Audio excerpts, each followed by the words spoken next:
I was like getting back up on stage for the second best of 5, and I was like, okay. I was like, it's time to let them all go into my venue now. This is my venue. And, just shut them all up. I was watching as we were like holding up the trophy, just thousands and thousands of fans just leaving the venue. And I was like, if you're going to talk all that shit and just not back it up, then. Yeah, there's nothing better than silencing a crowd.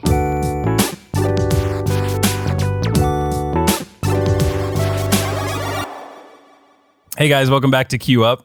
It's Jay Hairston. It's been a while, but we're here for you. Team Envy's official podcast. Each and every week, we take you inside the world of esports and gaming with the people who know it best. And if this is your first time listening, I'm Justin Rojas, co-hosting today, and we upload the audio versions to the podcast services every Monday, and video version on our YouTube channel, youtube.com/TeamEnvy. Yeah, brother. All right, we've got some new guests and returning guests here today. We do. Who do we got? We got PP. Both of his names start with P. We got Pierce Hillman and Patrick Pice, better known as Gunless and ACHES from the Call of Duty team. What's up, guys? Not much. How about yourself? Welcome, man. Doing well. Trying to get the blood flowing this morning. My man ACHES is over there sick. How you hanging, man? Just trying to get through this, man. But it was weird, too, because I got back from Anaheim on a Monday, but I didn't end up getting sick till like late Thursday night, so it couldn't have been like a event sickness. It was somewhere in between. I got sick on my way to Anaheim. Like, I woke up coughing and hacking and... It's not fun. The bloody mucus, if you can imagine. Get the visual. It's good. It's been probably one of the worst seasons of all time for allergies, though. Like, especially out here, actually both in LA and Dallas. They're both like significantly high in regards to like the weather. The weather down here has been garbage. It's been storming. It's been really inconsistent. Yeah, I don't know why. Back and it forth. Doesn't make any sense. It's like freak storms. See, like when I moved from like Toronto over here to like Dallas, I was like, it's going to be a lot of dry heat, 90s, 100s, stuff like that. But, there's been a lot of storms recently and like a lot of rain, and I just didn't expect that whatsoever. And you're not feeling it. Even me, Pat was like, is it raining outside? And I was like, I looked over to my right and I was like, oh, no, it is. I was like, Jesus, like just doesn't seem to stop. Everything's bigger in Texas, including the storms. It's been wrecking the city. Like, legitimately, one of our staff, actually, the crane that fell downtown. Blew over a crane, yeah. And the construction crane. Yeah. And it fell on his apartment complex, crushed the parking garage. His car's still trapped in there, and he hasn't been able to get his stuff because it's condemned. So he doesn't know. It's kind of like what's the cat in the box? What's the philosophy thing where it's like Schrodinger's cat, where like the cat is either dead or alive until you open the box. Like he doesn't know if his car's in one piece or it's like completely totaled. Yeah. And I would at like midnight, I would just put on like a hoodie and like parkour and like be trying to get in there to like see if my car's still like. Because they're not allowed alive. I still think it's funny because when the crane hit, our power in our apartment went off completely. And I woke up around like 2 or 3, and I walked inside my apartment or my roommate's room, and he's just sitting there since like 12 p.m. listening to Drake in a dark room. And I'm just like, "Are you good?" And he's like, "Yeah, I've been losing complete full." Just listening to Drake in the dark. Yeah, I couldn't believe it. That's emotional. That's another level of emotional. So all that happened while we were out at like E3 in Anaheim and stuff, right? So we missed it. Like I was gone. So. Yeah. Sorry for the hiatus, by the way. We've been gone for what, 2 weeks? 2 weeks. Yeah. So we were out and about. We were out in E3 out in California, and then we followed these guys over to CWL Anaheim. Oh, you did? In Anaheim. I did. I don't remember being there that weekend. Are we like striking that from the record? Yeah, we weren't there that weekend, unfortunately. I don't know what happened. Clearly you weren't. Yeah, me and Pat were spectating. Yeah, we were hanging You're just out. spectating? Yeah, Spectator mode. Pat, tell us about that, man. What was your time like there?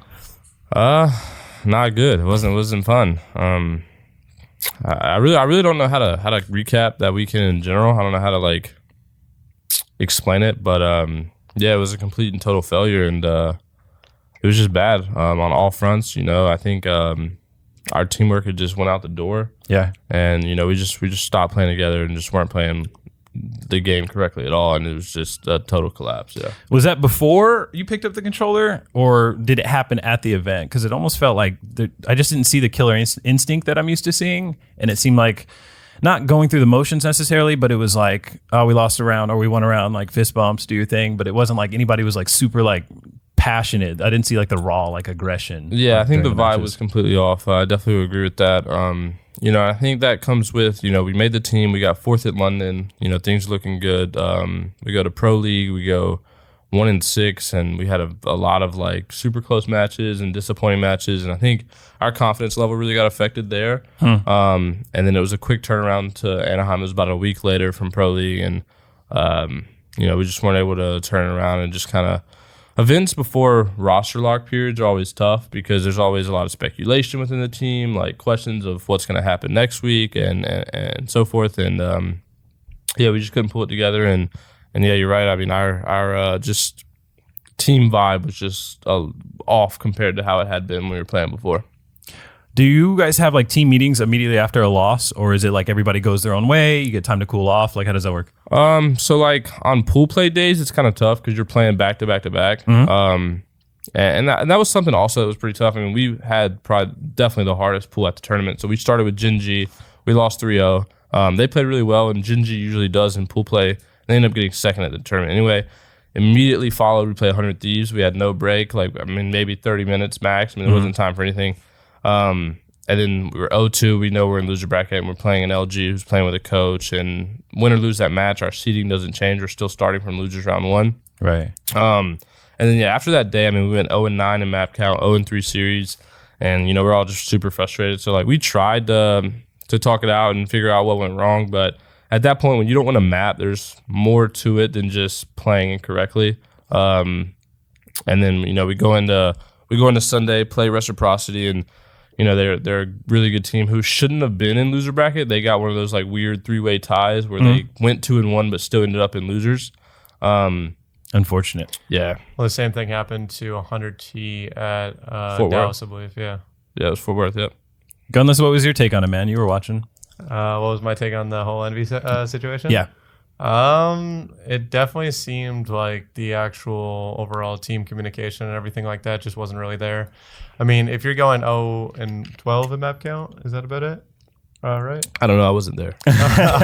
You're asking the wrong guy. Sorry, if you're going around 0-12 in map count, and like some of the matches were close, but like if you're going 0-12, that means obviously something's wrong, like internally with the team. Maybe some people just aren't really listening to each other and like actually going over the mistakes and making sure those are like corrected. Usually happens quite a lot in our scene, and that's kind of just the end result. There's not really much you can do. That's what Assault was saying, and welcome back, Assault. We were kind of sitting there with him watching the game, and he said it's not a matter of your aim not being good at that point. It's not like they're just better at aiming than you. It's a completely different issue that needs to be addressed. Kind of thing, so. I always think the thing that's always funny is that whenever I stream and people ask me, how do you get better? And it's just like anybody can shoot their guns straight. It's not really, that's something that you can always practice, and it's really easy to do. And it's just constant repetition to actually get to the point where like you can shoot just like a pro. It's actual out of game like fundamentals, like, going over your mistakes, figuring out what you're doing wrong on the map. And, like actually playing together as a team to actually make you a good player and like a good teammate. Gunless, tell me, I'm jumping back to kind of origins, but tell me a little bit of like, where'd you get your name? I've been so curious to ask you, where'd you get your name? You play in a game that's all about guns, but your name is Gunless. I just still think it's funny. Back in the day, I used to have like a name that was too long back in Xbox, so it couldn't actually fit inside like too many X's and underscores. Not too many X's, but it couldn't like fit in a team name because back in Xbox, usually when you join an organization, you changed your name and put Envy or you put FaZe in your actual gamer tag, but that wasn't the case. I had too big of like a name, so one of my friends back in the day just tried coming up with names with me, and eventually we just came down to the fact that I was really good with knifing and beating down. So it does have meaning. We just kind of ended up going with that. That's awesome. He's probably the first guy on the podcast that his name actually has like meaning, and it wasn't just like this like kid name that kind of just like stuck and like it really doesn't like, it's just kind of gibberish or whatever. Like, all right. Well, I think Decimate kind of had like a story behind it where he just like just total annihilation. I don't remember his. Yeah. Well, Justin's is the worst. The fact that his friend called him Silly Goose. And he has the tattoo, right? A silly boy or something like that on his arm that he's trying to get removed. Oh, yeah. He was talking about that at CWL. That's awesome. You're only 21 years old. Yeah. Pat, how old are you? I turn 25 next month. When we go to Miami, actually, is my birthday. That birthday weekend. Ooh, happy belated birthday, by the way, to Justin. Just turned an age. in For an age. That's where we're going with Yeah. Are we plus 40? No. Okay, we're not plus 40 yet. Yeah, jeez. All right. I mean, that'd be amazing, actually. You know what? I'd be okay with being over 40 right now. 'Cause, Yeah. What was it better say? I was like, you look pretty good for plus 40. Dude, he got the fresh cut. I mean, It's like the skin fade. Yeah. I going. still got the, like, I haven't tanned up yet, so you can definitely see that, like, I haven't had my hair this short in a long time. Dude, midlife crisis You're right now. doing All it, right, man. I'll be straight up. I just turned. Lay it I on turned us. 35 this weekend, guys. I'm an old man over here. So 35's the yeah. new 30. Oh, You're good. all right. Moisturize. That's They it, say yeah. moisturize. Or be is the Asian. secret. Or That be also Asian. helps. But it's train wreck. You hit 60 and then like plane crash. Collapse. Yeah, internal organs just all shut down and your Yeah. face collapses. It's For real, cool. for real. Jumping back to Cali again. I'm all over the place today, but E3. Did you guys? Is that something that even exists in your world? Do you guys care about E3? Is that something you guys pay attention to at all? Usually when E3 comes around, most of the time we're just kind of looking at the new Call of Duties because it's usually released around that time, and just to see what we're actually getting ourselves into for next year. But you know, for the most part, I personally started ignoring it. It sucks that I've actually started to stop liking playing single player games. I just don't get the same feel as playing like a competitive game and getting that same, you know, actual feeling when playing it. But the one game that I would actually enjoy playing that I saw at E3 was Final Fantasy VII Remake. I was too young at the time to actually start playing like Final Fantasy games. So you don't know the story at all? No, I don't. That's gonna be awesome for you. You're gonna have a great experience, man. I'm very excited for that. Aches, anything that you caught your eye? Yeah, I mean, not specifically. I didn't watch a lot this year, at least on the stream front. But I actually went to an E3 in 2016. I was there with a partner booth and was just hanging out and did a little expo thing. But yeah, I mean, I think all the events like PAX, E3, they're all cool. I mean, they're all relative to what we do, so it's always interesting to see what's going on. But yeah, I mean, like you said, I mean, every year you want to see the new Call of Duty, see what they have, see what they're offering, Right. see if you can get like the inside scoop, which they usually throw details at you. But other than that, I mean, I think I agree. Like a lot, I used to be a big casual story player, like game. Ooh, drop some names. What'd you play? Well, The Last of Us is my favorite Really? of all time. So I'm still waiting for Last of Us 2. Like I was expecting that game's still not out. still. So yeah, maybe E3 now is just like, where's Last of Us 2 at? Like, when you gonna show me something? But Did you play Walking Dead Telltale? I didn't. Oh, you got to get on that. If you Played like Until Last of Us, Dawn, Telltale Walking Dead series, it's Clementine. It's same kind of like dad-daughter relationship kind of thing. Yeah, but it's choice making, decision making. Little slower pace. It's not a shooter, so it's a little more casual. Did you play Until Dawn? A little bit, yeah. That was a little bit. sick. I had That's a a pretty hard good time playing that. Like, it's too stressful for me. Yeah. I can't keep everybody alive, and kind of you want some people to die anyway. So I mean, Oh, that was another one. It was Dead by Daylight too. That came out. That I like the original Dead by Daylight quite a bit. Wait, is that the one where you're like parkouring like all over the city? Yeah. So okay. basically, like come nighttime, like you, like all the zombies like start to freak out and actually get a lot harder than they are in the night or like during the daytime.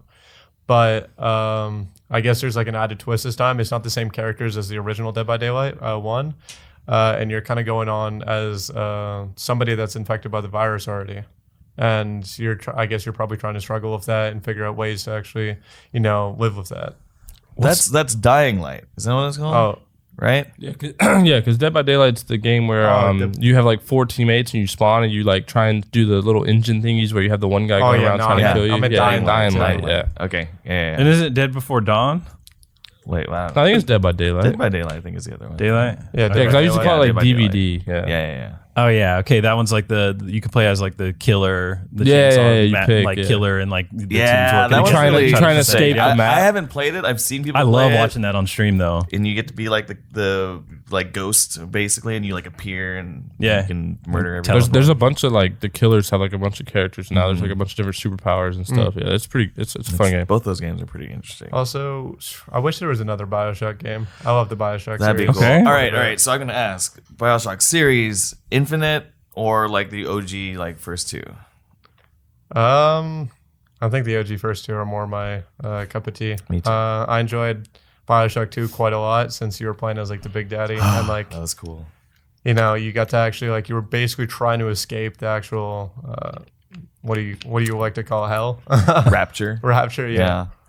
So when you played the first one, did you see like the twist at the end coming? I'm not gonna say what it is for anyone who hasn't played it, but did you see the twist? Did you No, completely got me off guard too.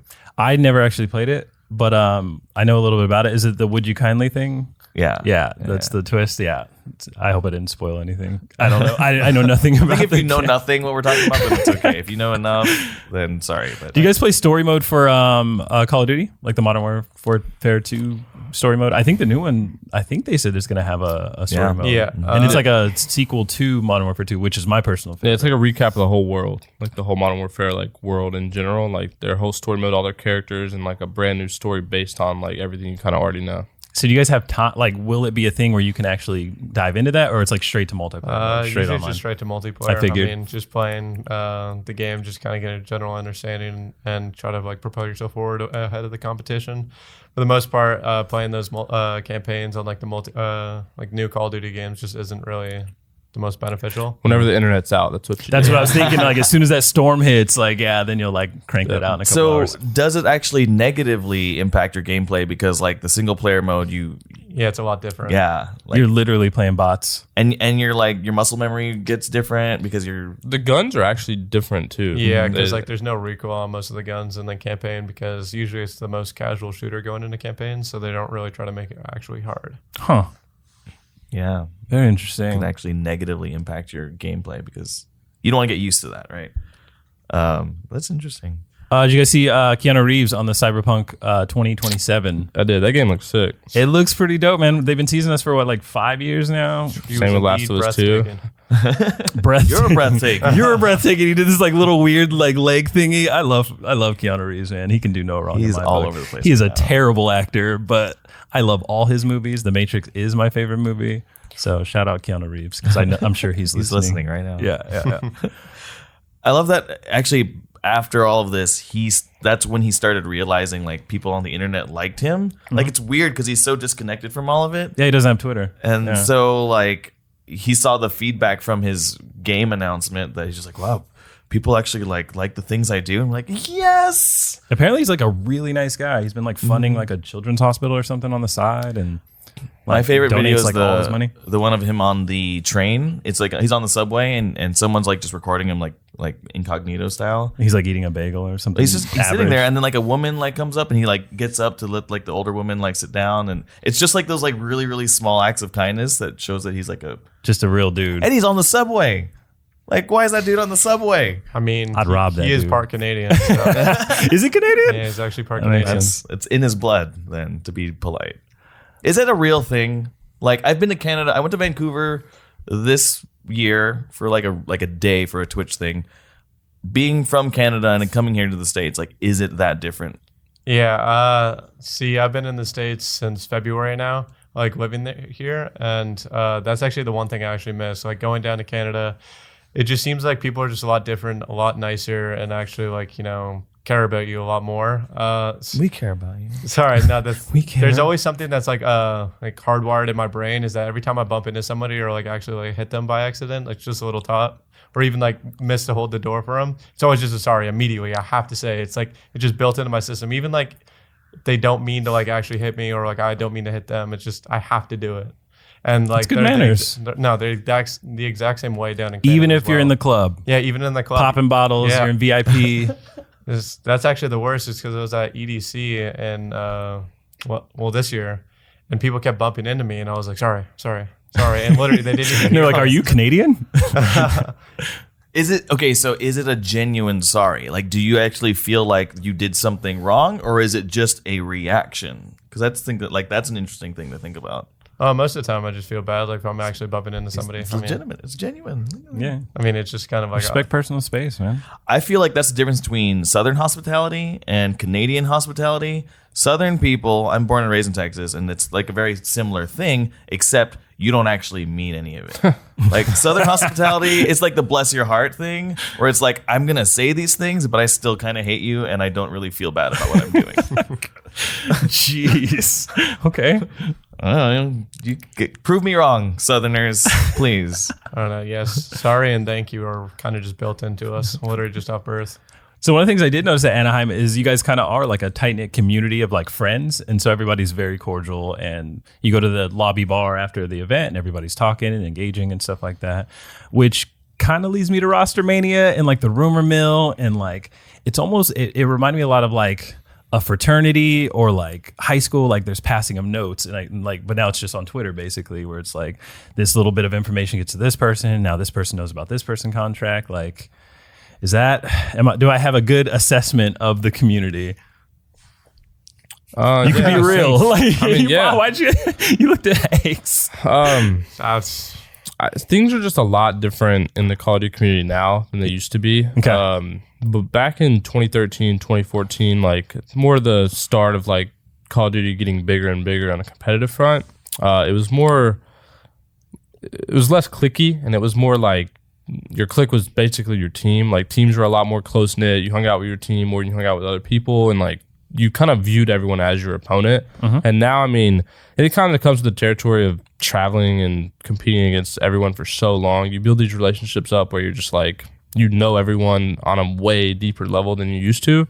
But yeah, I mean, Sunday nights at a bar now, or everyone wants to hang out with everybody. Everybody's, you know, drinking, chilling, talking, and yeah, I mean, like I said before, those roster periods right after events are always weird because it's kind of like you're always expecting that to happen. Like even if you don't plan to make a move or whatever, like the opportunity is always going to come up where either someone wants to get on your team or maybe you get offered to go to a team, and yeah, it's always it's kind of like that game. What's that game where you like you tell someone something, they tell someone Telephone something? game. Yeah, it's like that too, where it's like I could say something to you, and when it gets back around the table, it's something completely different. And roster changes go that way as well, and it's always tricky. You can almost see Rostermania happening at the bar though, because you'll see one person from one team go over to like another camp, and like they're talking and stuff and hanging out and cheersing and high fiving. You're like, wait a minute, what's going on? Yeah. Like you can almost like see it in action. And it's not like it's only players. Like you can, there's press people there are fans, there's coaches, everybody. managers. So anyone can be speculating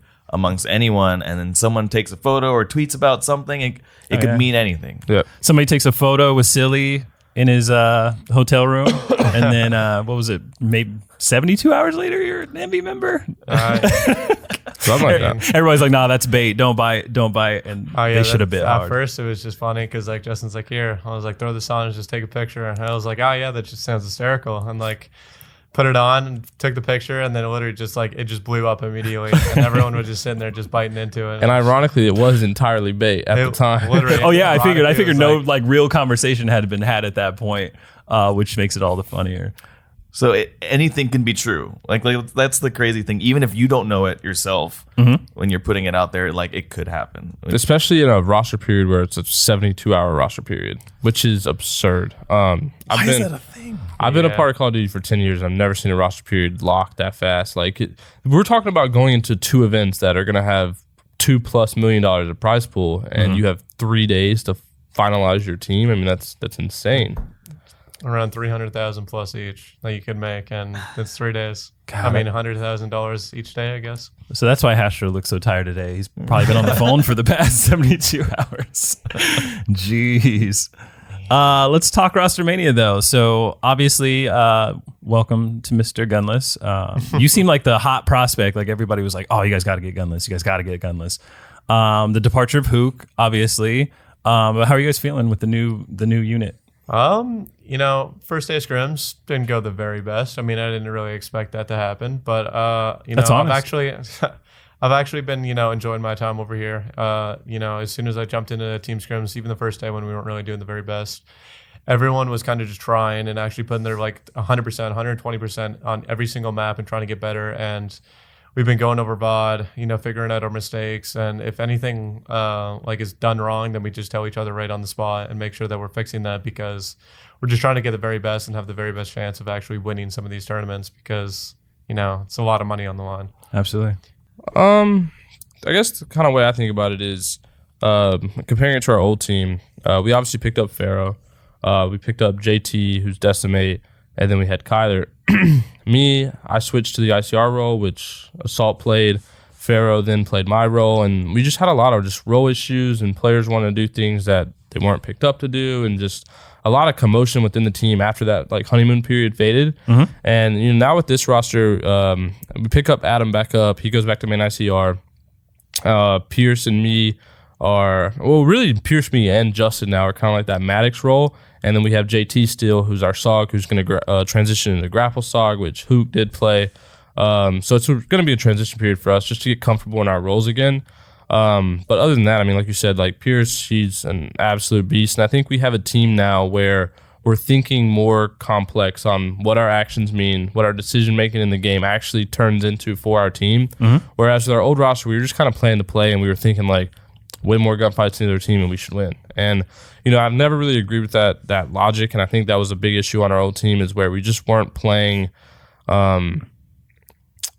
more than just gunfights. We weren't like, our in-depth, I guess, analysis of what we were doing in game was really, really lacking. And, you know, that's why we were losing a lot of close games, because we would be outslaying teams by 20 kills and the game would come down to 2 points. So, I mean, to me, that just screams it was an obvious issue. But yeah, I think I'm excited with this team because I feel like there's a genuine want to improve, figure out mistakes, and get better. And, you know, I mean, we have a week, then we go to Columbus, then we come back for a week and a half, go to Miami, and then we have about 3 weeks until champs. So there's a lot of time in between those events to actually get better. And, I mean, champs time is always kind of my time. It's kind of what I always like boast about, and most important time of the year. So I'm excited for the next 2 months. The good thing is you guys are all veterans of Call of Duty. You guys don't have like a person brand new to the scene, or, you know, you're not playing with a coach, which happened, you know, at CWL Anaheim. So I feel like you guys can put it together, and you guys have the time to really make a run at it. Yeah, it's basically just putting in the hard work and like dedication, and, you know, just going over our mistakes and playing the game a lot. I mean, even before coming here, I played like 4 or 5 hours of pubs because for some reason I woke up at 7 a.m. Don't know why, but no, I've been really cracking down on myself personally to make sure that I've, you know, giving you guys the very best like chance of winning, or like just the whole team in general, because, you know, I'm trying to take one of these two, just one. So what are you bringing to the table? The fans want to know, besides your awesome gameplay, like, are we going to get fire tweets? Are you going to be like taking shots at people? Like, no, what can we expect from you? I'm the very opposite of that. You're super humble Canadian nice guy. Just to myself, you know, I just focus on what my team and myself is doing. Team player. I like it. Most of the time. We need more of that. Just posting about anime and stuff like that. So. Right. If he shits on people, I'll do the shit talking for him. Dude, why do people love to hate on you, Aches? I don't know. Is it just I'm still trying to figure that out. Is it just the cool thing to do, man? They don't respect the rings? I think a lot of people came into the scene fan-wise when Optic was having their run at being a dynasty and solidifying how good their team was. And, you know, they were my crosstown rival, and it was kind of always going to be that way because me, Krim, Damon, all were teammates before, and they went to Optic. And, you know, I just have that, I guess, champs record versus them where they just can't seem to beat me. And, you know, I vilify myself definitely, and I buy into it. I think it's a lot of fun where, like, I don't know what it is, but Krim, if you're watching this, you suck against me, and I don't know what it is. Timestamp it. It's fun to buy into, and it's fun to kind of build up. And, you know, I think fans, they like that, and they like to dislike it. So they love the drama. So yeah, I don't know. It's but it doesn't affect you at all. The negativity and this. No, if anything, it makes it more washed fun. Up. You know, Yeah. It makes it more fun, especially when I do succeed at what I'm trying to do.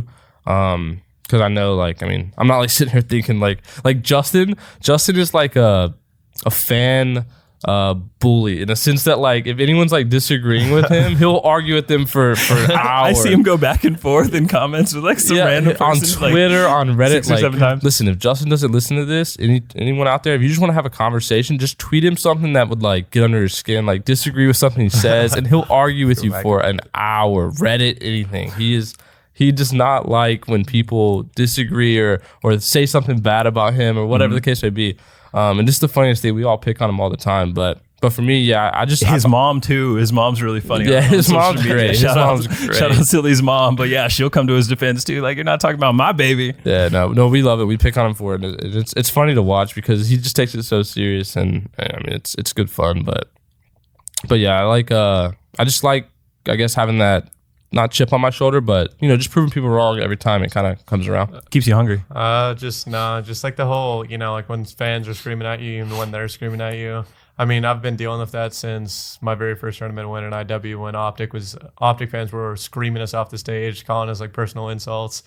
And I was sitting there and I was like getting back up on stage for the second best of 5. And I was like, okay. I was like, it's time to let them all go into my venue now. This is my venue. And, just shut them all up. I was watching as we were like holding up the trophy, just thousands and thousands of fans just leaving the venue. And I was like, if you're going to talk all that shit and just not back it up, then. Yeah, there's nothing better than silencing a crowd. Yeah. Just makes you want to smile, man. I've just never been really a favorite, even in like all my tournament wins, even when I was on Rise. It seems like even when we were playing him at Seattle, the crowd was actually on his side. And I was sitting there and I was like, it doesn't matter really what we do, because we went from top 24, the very, very bottom of losers bracket, to bring it all the way back and win 2 best of 5s in finals. And we were still getting rooted against. And it was like, I don't really know what to say at that point, because I was like, all right, I guess we're just always going to be like the rooted against team. Oh, that's an interesting thing. Like, what is the time period it takes for people to change their fandom? Like, I think it's fast. I think the COD fans are volatile. I mean, one conversation. One tweet. Yeah, they definitely jump ship and come back and switch who they're fans of in the matter of an event. So it's always crazy. I think everyone also wants to be a fan of the winning team. Look at 100 Thieves, for example. I mean, going back 3 months ago, like if outside of them before they won, like obviously they have Nate Shot, but like fans of the players, like I think the fans of Nate Shot weren't necessarily the fans of Slasher. Mm-hmm. And I think that it was just an adjustment period, and then once they saw some success, they jumped on it and they loved it. That was really interesting to me, being there in person and seeing the fandom of 100T. Because you're absolutely right. I think it is a lot of bandwagoner fans, but they also do a great job, I think, with their marketing and their branding, and I like their merch. Their merch is actually really good. We got good merch. They got good merch, but it was just interesting seeing it in person and like wondering. Like, it made me want to work that much harder at my job, because I wanted to build that kind of love and fandom for you guys, because I want people walking around, wearing the ACHES jersey, wearing the Gunless jersey. I don't know if that helps you at all, but like if you're walking into the arena and you see somebody wearing your jersey, that would make me feel some type of way. If somebody was wearing my jersey, I'm like, damn, that's like really cool. It puts me at least in a positive mood, if nothing else. Like, I'm still focused on the game. Maybe it doesn't affect my game at all, but it at least puts me in like a positive. No, it's definitely cool mindset. to actually, go up and meet some fans. That was actually the one cool thing, that I was going to the venue pretty much every single day, and I was trying to like get as much like signatures and like pictures if any of the fans wanted it, because it's always nice that some of these people are actually coming out to these like events to meet you and like talk to you and stuff like that. So I've been like, I'm trying to make sure that they're actually getting that and engaging with them and actually getting to know them, because when people are supporting me, it means the world to me. I mean, that's great. Yeah, I mean, that's a big thing. So much of this game we've talked about before is mental, right? And so to have that type of support and to see it and to feel it and to because you don't just play for you, you're playing for them too. Because when you do well, that makes somebody else feel really good because they're supporting you, and like that's really a big motivator for me in doing things in life. I mean, money's great too, but like it's cool to know that you're impacting somebody else positively. Yeah, no, the winning feeling is you can't replicate it. It's the best feeling in the world. I mean, like the money's nice, just like you said, but at the end of the day, I'm just playing for the win. It's just that feeling. What do you think? Question for both of you. What do you think the hardest part of your job is? Roster periods. Rostermania, brother. I think it's continuing to win is the fact that, because when you're very first going to win like an event, you put in all that time and dedication because you really want it and you really want that win. And then after you win that, you have to stay on top and you have to make sure that you're putting in the same time that you did, last event that like building up to that. And when people just don't do that, you obviously start to see a decline because obviously other teams realize are like, these guys are a threat. We need to put in more time. We need to actually do stuff that's different from them and figure out how to counter the way that they play. And the game's always usually changing and, you have to figure out what works for you and what doesn't. And putting in a lot of time is the most important aspect of that. So just the grueling grind of day in, day out, showing up, putting your heart into it, not being distracted by text messages and Twitter. It's when people always tell me, like I said, when people always tell me like how to improve on the game, just play the goddamn game. And I think I went through that period, and I think everyone really does. Where like I had from like 2010 to I guess very early 2015. I had done majority of the winning in Call of Duty. And then, that period of the jetpack era of Call of Duty came around, and, I didn't like those games as much. And I think from what he said, like it definitely affected me mentally on how how much I played, how bad I wanted it, et cetera. And, it was a 3.5 to almost 4-year drought from when I had my second to last championship to winning world championship last year. Being able to come back from, that long period of time where, I had bad placements and, I did okay here and there and lost super close to the finish line. And then to come back and win at the biggest event that year, that was like a crazy realization for me that like, well, one, I still got it, which I knew, but that like, you put in the time, you grind, and you actually want it. And I think a lot of people don't realize is the amount of sacrifice you actually have to make. The hours that we play are kind of weird, and I've always wanted this to change, but we're playing from Central Time, like 3 p.m. till it could be 3 a.m. when I get off. And when you think about like having a social life outside of that, even wanting to get food, like, and we talked on Twitter the other day about meal prep. Like, oh yeah, it's tough. Shout out Freshly. I signed up for Freshly. Yeah, no. Oh, that's not a bad one. I saw that too. Have you used it? No, I was looking about it when I was like researching, and I was thinking that was like one of my top 3. $70 for like 9 meals. Yeah. Yeah, no, that's not bad. But $70. Yeah. Can we get a sponsor, Mike? Can you get us a sponsor, man? We just did a plug. wait, I need to hit up Dallas Prep Kitchen and try and work something out. But yeah, I think like a lot of people don't realize is the amount of hours and sacrifice for things and wanting to do things outside of Call of Duty, and it's always been tough. But with the especially now with the last 2 events being Miami and Champ and so much money on the line, just the next 2 months it's gonna be 10-hour days in my room. Like I always thought that's why younger players tend to excel, is because they don't have a lot of life responsibilities. Yeah. Exactly. Like they don't have a house. They don't have.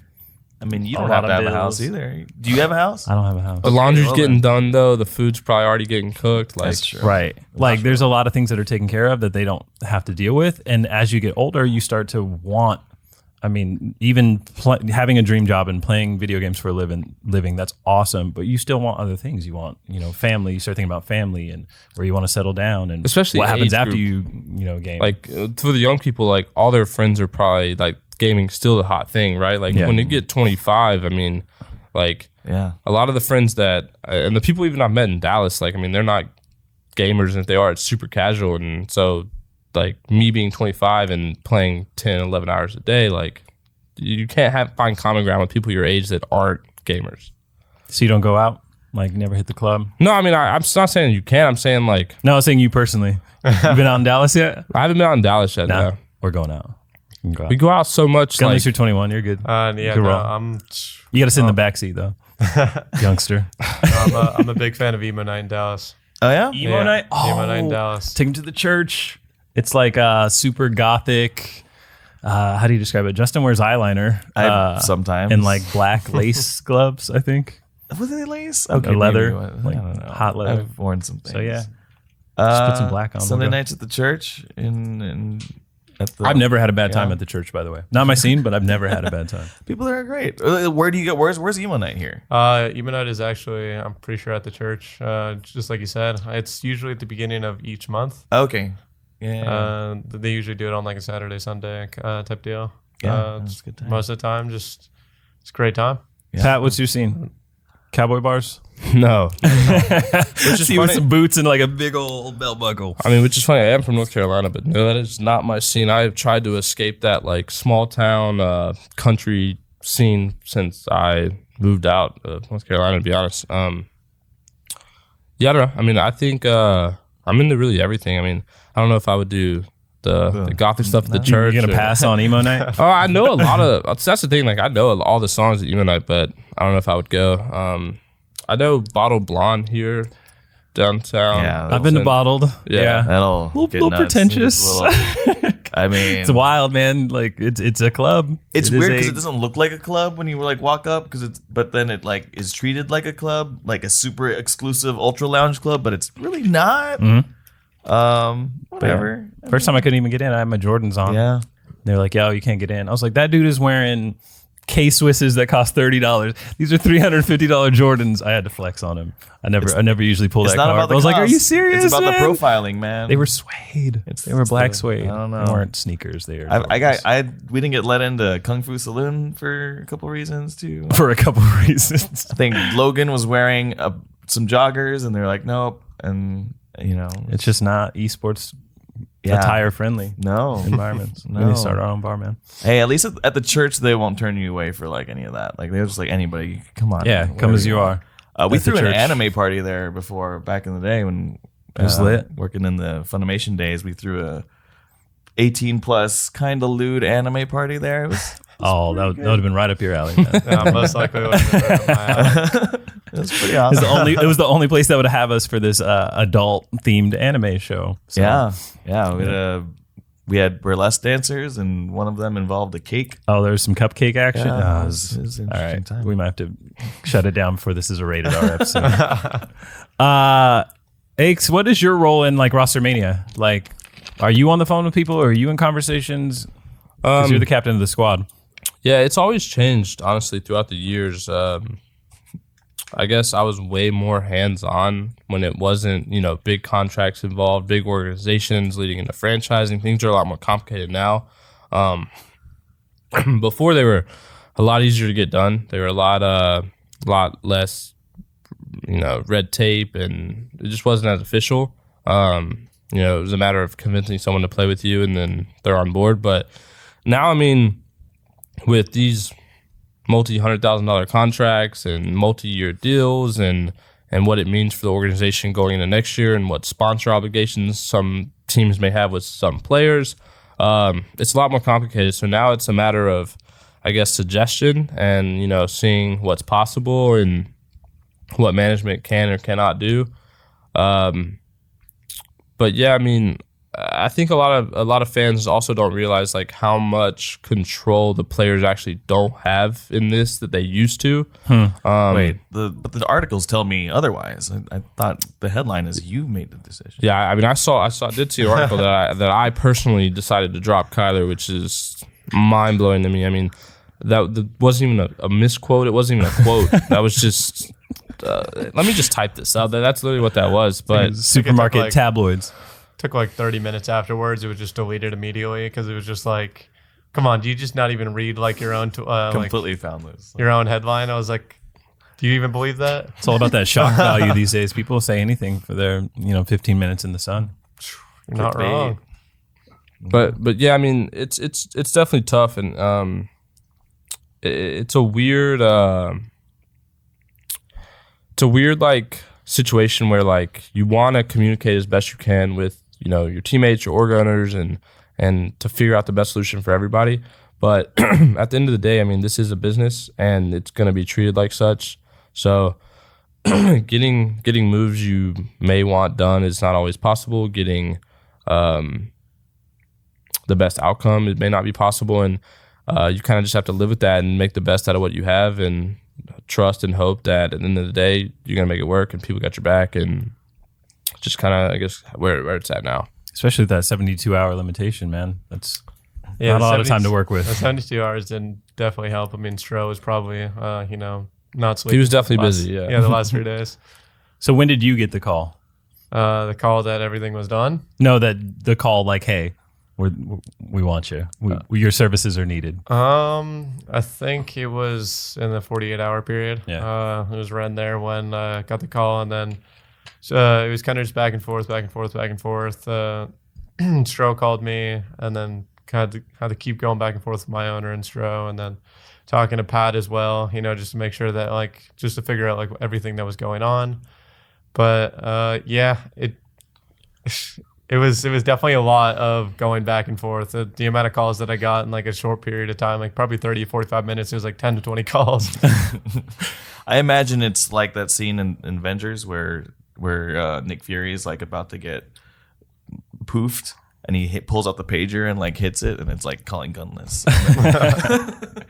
I see it as text messages, and it's just numbers, and it's sad face emoji, and then a bigger number, and it's kind of thumbs up emoji, It's the and then shrug, and then yeah. So that's funny. I want to see your ring. Aches, do you have your rings? Bevel showed me his ring for winning. I don't. I have pictures. I don't have them here though. Will you post that on social today and we'll just retweet it? Like, Yeah, I'll do that. No caption necessary. And then in 2 months when I get my third one, I'll put that on. Okay, there you go. Yeah, we just got to let them know. Like, hey, put some respect on Flex your on name, man. those. Yeah, flex those rings. We got some rapid fire questions that I'm going to jump into before we get out of here. So you have about 3 seconds to answer. If your answer is really good, I might ask you to elaborate. Let's hit them with it. You guys ready? So I'm going to go Gunless and then Eggs. Favorite gun in all Call of Duty? VMP. ACR. Did his answer? Yeah, that's actually surprising. I don't think a lot of people would pick the VMP. You guys learning about each other. It's the VMP. It was like a recoil gun, and I like recoil guns quite a bit. It's kind of just my personality. I like actually playing because I play the game a lot. Like, I mean, I played like around 20 to 40 hours of Call of Duty in the past 2 days. Jeez. And so when I'm playing like these like games where it has like a recoil based gun, when you're playing the game a lot, you start to understand the recoil pattern, start to perfect it, and start to actually like get that one up on the opponent. The competitive advantage. Plus, I feel like it makes the game more interesting for you because you're learning something and being able to like. Yeah, when something's easy to shoot, it's definitely not fun. Yeah. Because like anybody can shoot it. Yeah, that makes sense. Worst Call of Duty you ever played? I know yours. AW. IW. Same. Yeah, it's a resounding yes. Listen, I'm all 3 jetpack games for me are up there, but IW's the worst. Biggest fear? Spiders. Ooh. I know this is rapid fire. This is tough. Going broke. Dying, I guess. Hey, that's a legitimate good one, right? Fear of there. death is a big one for a lot of people. Teams you like beating the most? Lol. United. United. Optics, the easy one. Yep. I think other than that, it would have to be a temp team, so Splice. Okay. Don't get it twisted either, Alec. If you're listening at this, it's no. Most of the time, it's just me, Alec, and Preston came up in the scene together, and playing against them, it always brings the best out of them and best out of me. So it's always actually a great time, like playing against each other and getting that rivalry. That's actually cool because when I play Crim, it only brings the best out of me. CWL Fort Worth was awesome because the green wall was in effect and you guys just shut them down. And I just kind of turned around and was like, shh, all of you. That was great. Cats or dogs? Dogs.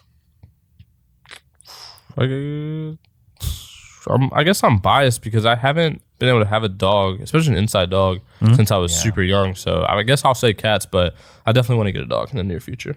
Dream car? Tesla. Tesla? Yep. Any particular model? It's probably the newest model. I think the whole aspect of the self-drive capability where you just don't have to do anything is definitely Tesla truck. Have you seen those? Those are tough. No, I actually haven't. Yeah, they're interesting. GTR. Nice. Old school. That's an old school car, right? They have Or a is new it analog, GTO? yeah. Am I thinking GTO? No, they have like the old GTR and then the new models too. Yeah. Something weird that you collect. Come on, man, come through. You're an anime. You're a weeb. Give me something good. Anime statues. Anime statues, Right. like the expensive ass, like girl ones. Oh, not like the expensive ones, but like the little figures, like the pop animation ones, and the Like Funko Funko Pops. yeah, the Funko Very Pops, nice. and then What's your most rare like Funko Pop you got? I went to Anime Expo last year. I got not Asuna. I got Kirito, and then I also got what is it? Oh, Sasuke and Sakura. All right. You don't have Dead Yamcha though, do you? What? Yeah, Dead Dead Yamcha. Oh no, Dead Yamcha on the table today. Dang it. I've been Jay helped get the Dead Yamcha one out there. Yeah, there's an email chain, and they were like, "What Dragon Ball Funko Pops do we need?" We're talking to Funko. I was like, "Dead Yamcha," And they made it. and I have a toy. No, I've been collecting them a lot more, but like more in depth. I've been actually getting them imported from Japan. Nice. Aches. I think the only thing I really collect is my jerseys from the years. Okay. You say yeah. W's. Do you frame them or anything, or you just have them like, folded? I don't. My mom has a bunch, and I think she's gonna probably frame them one day. Probably not retire, but yeah. That'd be cool to see, just like all up on the wall. That's badass. That'd be awesome. Travel anywhere in the world. Where would you go? That you already haven't been. That I feel like already you guys are haven't pretty. been. Wherever you want. I mean, me, you might pick a favorite. That's easy. Tokyo.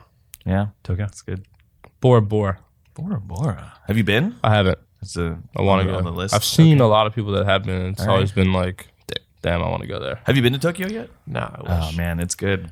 Why don't you hit up Marcus? Wait, you're going too, right? Yeah. They're going in November. Right? Kings, September? you're going? Cameraman King's going? September. September. Oh, no, I have a friend on Instagram that's posting Instagram stories from Africa right now, and she's like she's riding elephants and like giving her water bottle to little monkeys and stuff. I'm like, this is the most beautiful place on earth. I got to go to Africa. So it's never really been on my radar. But yeah, I'm going back to the motherland. I don't know. I just see like all the pictures of like Tokyo, and it's just like I've had friends that have gone to Tokyo as well, and apparently it's just like one of the cleanest cities just like so ever. clean. And just Huh. it seems like it's That's they're just surprising with they're how just many people are there. Yeah, they're just doing They something respect. way different than we are. Different culture. Way different culture. When you're not playing COD, what are you doing? Anime. Anime. Thanks. I'm Fixing my sleep schedule.